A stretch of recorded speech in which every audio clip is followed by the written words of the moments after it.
సత్యం ధర్మం న్యూస్ కి స్వాగతం. శ్రీకాకుళం జిల్లా వజ్రపు కొత్తూరు మండలం పల్లి ఊరులో నూతనంగా నిర్మించిన గ్రామ సచివాలయ భవనాన్ని రాష్ట్ర మత్స్యశాఖ మంత్రి సీదిరి అప్పలరాజు లాంఛనంగా ప్రారంభించారు.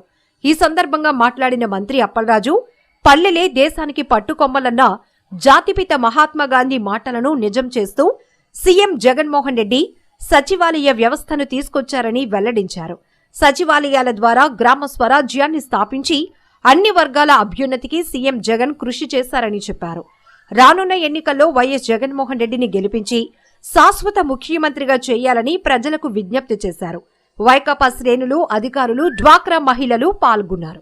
సమయంలో ఈ నియోజకవర్గానికి కానీ జిల్లాకు కానీ చేసిందేంటి అని నేను అడుగుతా ఉన్నాను. ఒక్కటంటే ఒక్క ప్రాజెక్ట్ చెప్పగలరా?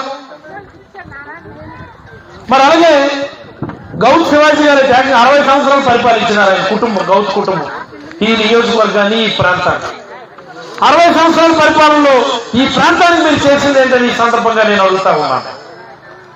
కానీ ఈరోజు జగన్మోహన్ రెడ్డి గారి దయ వల్ల మన ప్రాంతంలో ఉన్నటువంటి కిడ్నీ జబ్బుల వాళ్ళకి మంచి జరగాలని సుమారుగా 200 పడకల కిడ్నీ రీసెర్చ్ హాస్పిటల్ శంకుస్థాపన చేసి ప్రారంభించి ప్రజలకు అంకితం చేసినటువంటి ఘనత శ్రీ వైఎస్ జగన్మోహన్ రెడ్డి గారిది.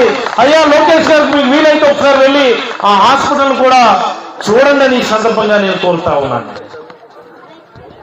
ఈ ప్రాంతంలో గ్రౌండ్ వాటర్స్ బాగలేకపోవడం వల్ల కిడ్నీ జబ్బులు వస్తున్నాయని చెప్పి అంటూ ఉంటే 700 కోట్లతో ఒక మంచినీటి పథకాన్ని ఇచ్చి ఈ ప్రాంతాన్ని ఆదుకున్నటువంటి ఘనత మన నాయకుడు శ్రీ వైఎస్ జగన్మోహన్ రెడ్డి గారికి. లోకేష్ గారు నేను కోరుతా ఉన్నా, వీలైతే మీరు వెళ్ళి ఆ వాటర్ ప్రాజెక్టును కూడా మీరు సందర్శించండి అని చెప్పి ఈ సందర్భంగా నేనైతే కోరుతా ఉన్నాను.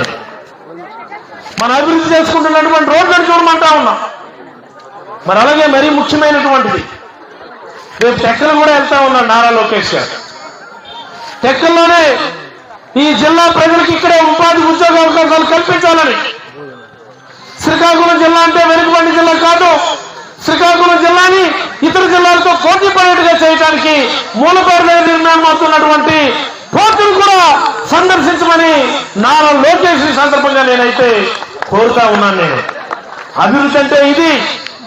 ఈ ప్రాంతానికి ఏంటి కావాలా, ఏం చేస్తే ఈ ప్రాంత ప్రజలకు మంచి జరుగుతుందో గ్రహించి వాటిని చేయటమే అభివృద్ధి అంటే.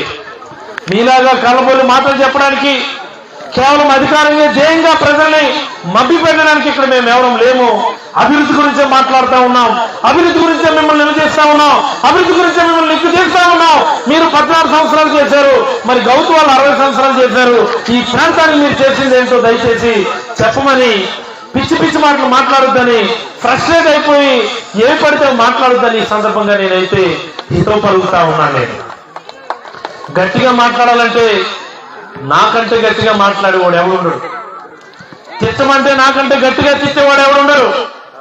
కాకపోతే మాకు సంస్కారం అడ్డొస్తాము. ఇవన్న ప్రతిపక్ష నాయకులు మాట్లాడేటటువంటి మాటలు వింటే, నిజంగా నేను డాక్టర్నే, సైకియాట్రీ పోస్టింగ్స్ కూడా చేసినటువంటి వాడిని, చాలా మంది సైకియాట్రీ పేషెంట్స్ చూసినటువంటి వాడిని. పెద్ద తేడా ఏమనిపించింది. పాపం తీవ్రమైనటువంటి ఆవేదనలు, ఫ్రస్ట్రేషన్ ఆవిడ మాట్లాడేటటువంటి మాటలు. నాకంటే ఆవిడ పశువుల మంత్రి పశువుల మంత్రి అంటారు. నాకు అనిపిస్తుంది ఒక్కొక్కసారి నీలాంటి పశువులను బాగు చేయమని గౌరవ ముఖ్యమంత్రి జగన్మోహన్ రెడ్డి గారు నాకు ఆ శాఖ కట్టబెట్టారని చెప్పి కూడా ఈ సందర్భంగా తెలియజేస్తా ఉన్నాను. ఎక్కువ తక్కువ మాట్లాడితే మీకు కూడా ఒక అంబులెన్స్ పెట్టించాం 196 అని, అదే ఎక్కించి మిమ్మల్ని అందరూ కూడా పశువుల ఆసుపత్రికి కూడా పంపిస్తామని చెప్పి ఈ సందర్భంగా హెచ్చరిస్తా ఉన్నాం.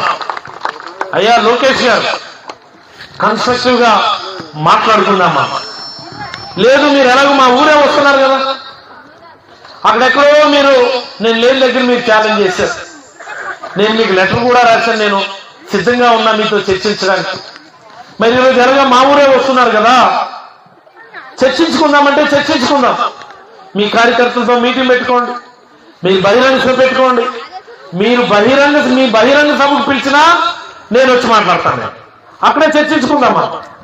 లేదు ఒక ప్లేస్ మా పలాసలోని అక్కడ కూర్చుందామంటే నేనే డిసైడ్ చేస్తాను. మీ రెండు బహిరంగ చర్చకు నేను సిద్ధం. ఈ నియోజకవర్గానికి, ఈ జిల్లాకి, ఈ రాష్ట్రానికి జగన్మోహన్ రెడ్డి గారు చేసిందేంటో, మీ నాన్నగారు 14 సంవత్సరాలు చేసిందేంటో మనం చర్చించుకుందామని, చర్చకు నేను సిద్ధమని, చేతనైతే